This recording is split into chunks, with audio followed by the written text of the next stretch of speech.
Compassion, empathy, kindness, and patience. We talk about being the water on the stone. We are here to change society, slowly but surely working towards equality, mutual respect, and breaking the cycle of violence in our community.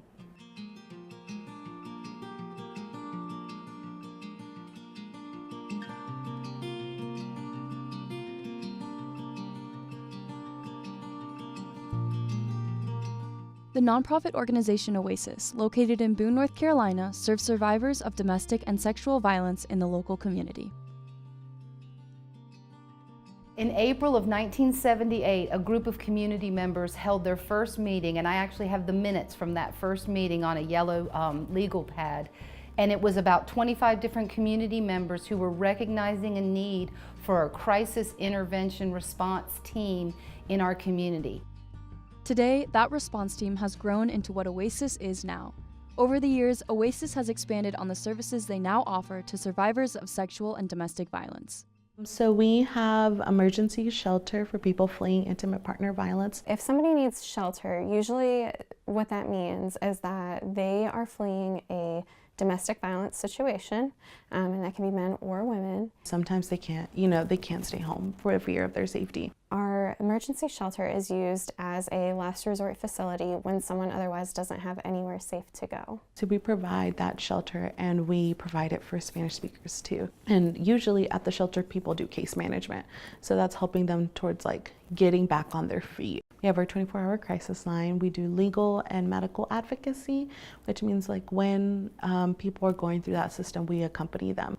We do domestic violence support group every Monday, and so right now we don't have anyone who attends who speaks Spanish, but if needed, I could always interpret for that. Along with many of their services, Oasis also leads outreach programs and events throughout the communities of Watauga and Avery County. April is Sexual Assault Awareness Month, so we have these teal ribbons that we're wearing, and we have some events going on throughout the month, and April is a big month for us to work towards that mission of spreading our name and spreading our goals. This Friday, actually, when First Friday is happening, we will have an event at Third Place going on where we have survivor art that's going to be displayed.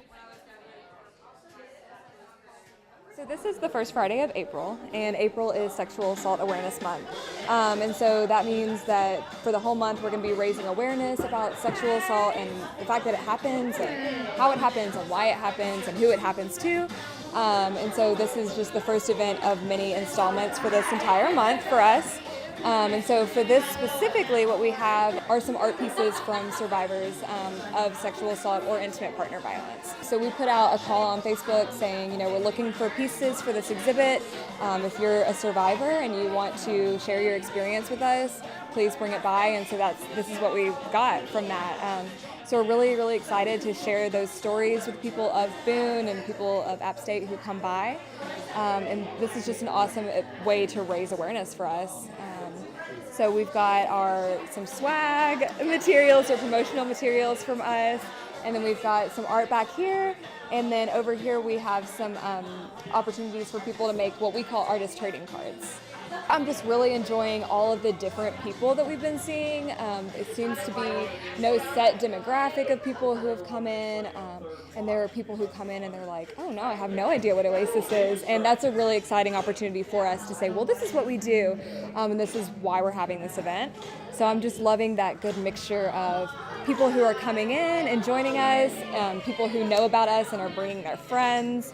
So that's really exciting to see, and it just feels like a really hopeful time. Along with the many positive aspects of having a job at Oasis, the work that comes with it can be extremely draining and exhausting, which is why the employees at Oasis stress the importance of self-care. Also, I think what Oasis does well, and that I really enjoy, is the culture of care here. Our work is really hard, and you have to have a lot of patience.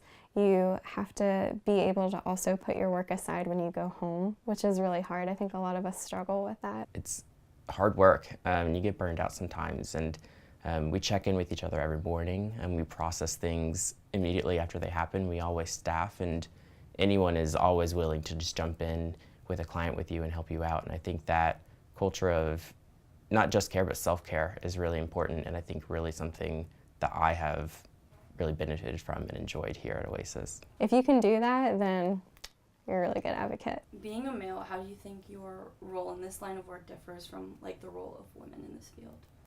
Yeah, and that's something that I have actually talked about a lot here with my supervisor, just processing that. I mean, I'm super aware every time I come into Oasis of my privilege as a male, and so I try and work through that by letting others speak more than me in staffing, because I don't want to take up physical space, but also mental space in a way. Also, like being aware that some clients have traumatic experiences with men in the past, and so respecting those boundaries if that's something that they need. Like if I need to just like hang out in the back for a bit while they're here, I'm happy to do that. If it involves me not going to the shelter to check in, that's what I'll do. But just, it's something that I'm aware of all the time, which is interesting, but also a challenge because a lot of men aren't having to consciously and critically think about their maleness. For many of the employees at Oasis, coming into work every day means much more than just that.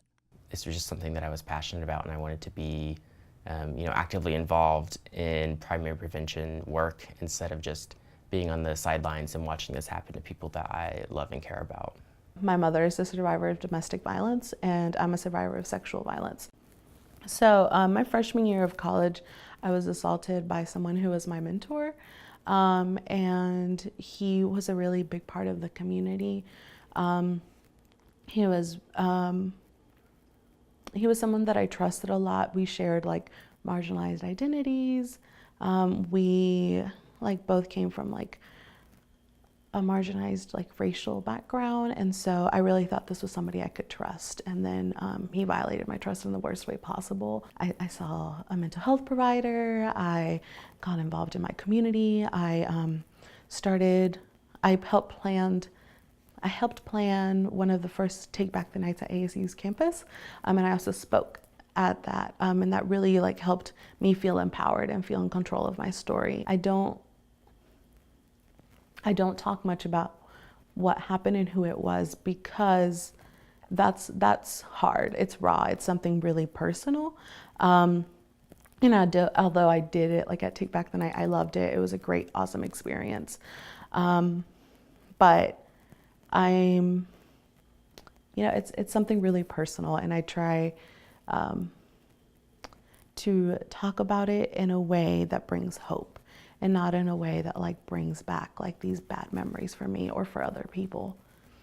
I thought like, what is a better way of I've healed from my trauma.